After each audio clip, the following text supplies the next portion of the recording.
Tōwhaka, I'm from Mina Tawhina'i.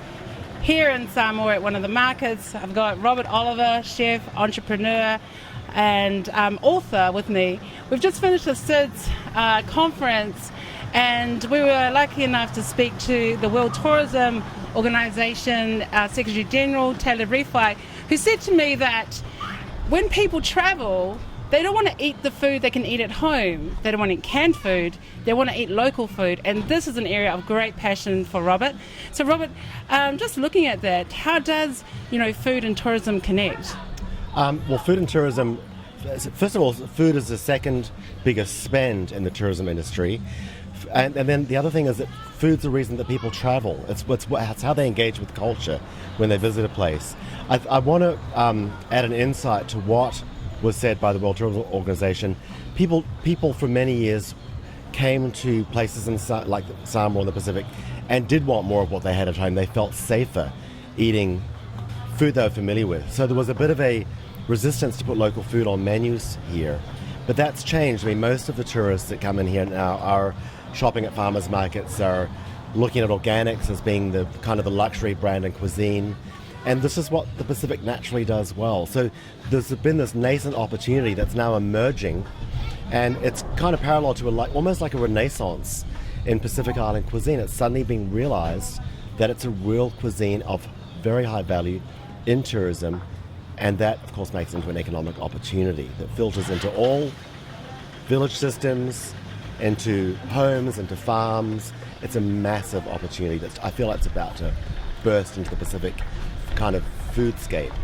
Now, often when you're traveling in the Pacific and also around some of the other island regions, you're not getting to eat local food. So what has to happen for that to happen? What's happening on the supply and value chain? It's partly a bit of a problem in the islands where I was brought up in the Pacific, and I know that we tend to view things from overseas as having higher value, being more prestigious. So it's partly about revaluing local food culture. The supply lines have typically been set up in tourism to be managed by large distributors who have all these efficiencies around billing and around delivery and logistics. And so there needs to be a replication of that in the small scale way. And that's happening here in Samoa. Women of Business is doing a farm to table program. There are various other efforts happening through the Pacific. So there is local suppliers and growers are starting to meet that need, albeit in their own terms, which is of course how it has to be. And so I know with food, you're particularly passionate about organics. What extra value does that add into the food and tourism industry? Organics on the front end is a luxury brand in food. Organics in Australia, New Zealand, the US is the most expensive food.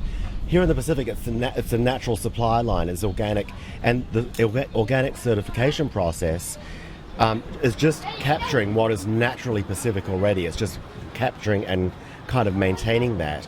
So on the front end, it's a luxury brand in cuisine and food product. On the back end, it's the kind of capturing of the natural Pacific way, and that's a very powerful brand. So now, just wrapping up, we can see that food and tourism, there's livelihoods, there's a sort of national branding for the islands. What are the other positive benefits in terms of food? Well, if you, for example, in Samoa, we're seeing some of the organic Samoan cuisine coming into the industry. That means that the farmers are growing more, and that's going to end up in the local market, so it's going to affect local health. We all know that there's the great irony in the Pacific is there's a huge number of NCDs, there's terrible issues around obesity and diabetes, etc., and it's usually diet related, and yet the answer to all those health problems are sitting right in the villages and right in their backyards.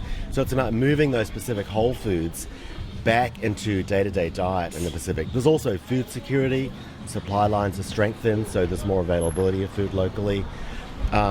There's the economic development model where tourism is supplied by local farmers rather than importing. So the benefits are manifold. So look, thanks for talking to us today, Robert. Your insights are just, if we can capture that, we can see all the small islands, developing states, developing domestic, international tourism. Yeah. It's wonderful. I'm Whamina Tawhina'i, sign off from sidslive.com. Tōwhā. sorry.